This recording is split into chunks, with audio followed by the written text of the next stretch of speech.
before Rome ruled the world, before Alexander dreamed of conquest, before the word empire became a symbol of domination.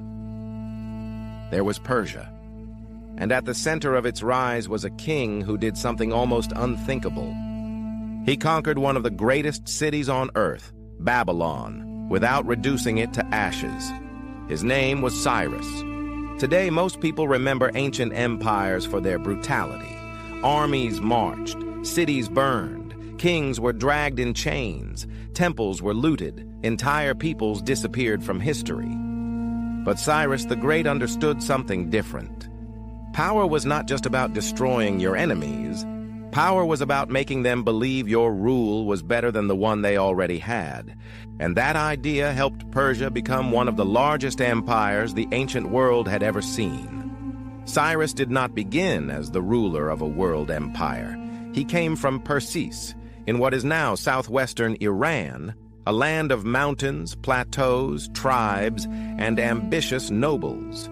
To the west stood wealthy kingdoms, to the east, difficult frontiers. And above him stood the Medes, a powerful Iranian people who dominated the region. But around the middle of the 6th century BCE, Cyrus rose against the Median king Astyages. The result changed history. Cyrus defeated Astyages and inherited much of the Median world, giving him the foundation of a new Persian Empire. But Cyrus was not done. To the west was Lydia, a kingdom famous for its wealth. Its king, Cyrus, was so rich that his name became a legend. Lydia controlled parts of Anatolia and sat at the edge of the Greek world. To defeat Lydia meant Persia would become a true Western power. Cyrus marched west. The war was dangerous. Croesus was wealthy, experienced, and connected. But Cyrus was bold. After hard campaigning, Lydia fell. Persian influence now stretched toward the Aegean, but the greatest prize still waited to the south: Babylon. For centuries, Babylon was more than a city. It was a symbol. Its walls were legendary. Its temples were ancient. Its streets were filled with merchants, priests, soldiers, scribes, and people from across Mesopotamia.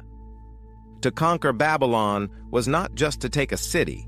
It was to take the heart of an ancient civilization. At the time, Babylon was ruled by Nabonidus, and Nabonidus had a problem. Many Babylonian elites and priests were unhappy with him. Ancient sources accuse him of neglecting Babylon's chief god Marduk and offending religious traditions. Whether every accusation was fair or political propaganda, the damage was done. The king's legitimacy was weakened.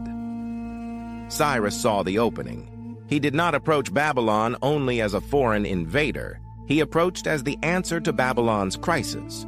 His message was simple: your king has failed you. Your gods have been disrespected.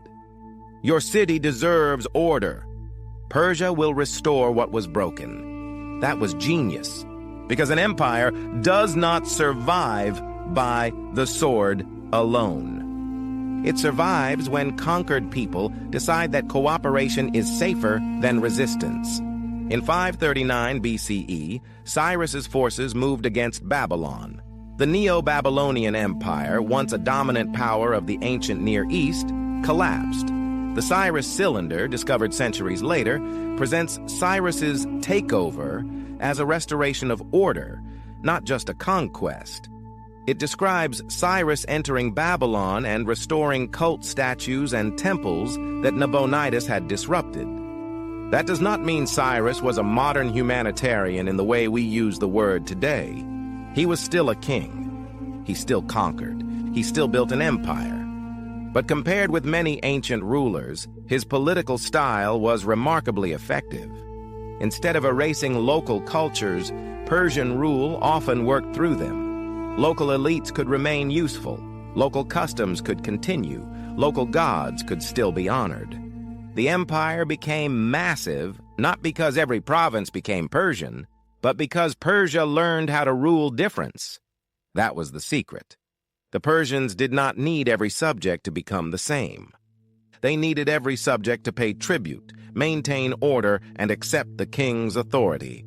This is how a mountain kingdom became an imperial machine. From Iran to Mesopotamia, from Anatolia to Central Asia, from the Aegean world toward the Indus, Persia connected peoples, languages, religions, and economies under one royal system.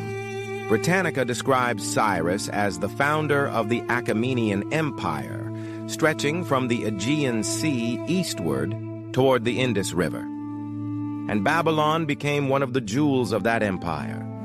Imagine the scene. The massive walls, the blue-glazed gates, the priests watching carefully. The people wondering whether this foreign king would punish them, tax them, deport them, or burn their temples. And then Cyrus did something smarter.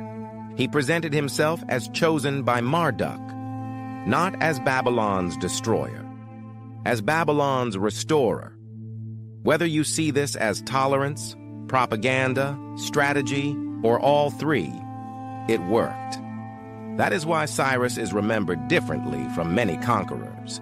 The Cyrus Cylinder has sometimes been called an early declaration of human rights, though modern scholars are more cautious and often describe it as a royal Babylonian-style inscription and political document. The British Museum identifies it as a Babylonian account of Cyrus's conquest and his restoration of temples and divine images. And that distinction matters, because the real story is not that Cyrus was a modern democrat. The real story is that Cyrus understood legitimacy. He knew that if people believe your rule restores order, they may accept your empire faster than if you rule by fear alone. This made the Persian Empire different. Achaemenid kings built roads, organized provinces, used administrators, collected tribute, and allowed a level of local identity that made ruling vast territories possible. It was not soft, it was not simple. It was empire. But it was empire with strategy. Cyrus's conquest of Babylon became one of the most important turning points in ancient history. It ended the Neo-Babylonian Empire and helped establish Persia as the dominant imperial power of the Near East. And its consequences echoed far beyond Persia. For Babylonians, it meant a new king. For priests, it meant restored temples. For exiled peoples, including Judeans, Persian rule became associated with return and restoration in later tradition. For the ancient world, it meant the arrival of a new superpower, a Persian superpower, one that would later face the Greeks, one that would build Persepolis, one that would shape the politics of the Near East for centuries, one that even Alexander the Great could not ignore. But the most fascinating part is this. Cyrus did not become great only because he won battles. He became great because he understood the story people tell after the battle. A city can be conquered in a day, but legitimacy has to be built in the minds of the people.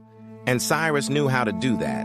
He gave Babylon a story, not "we were defeated," but "we were restored." That is why, more than 2,500 years later, we are still talking about him. Because some kings conquer cities, but Cyrus conquered the narrative.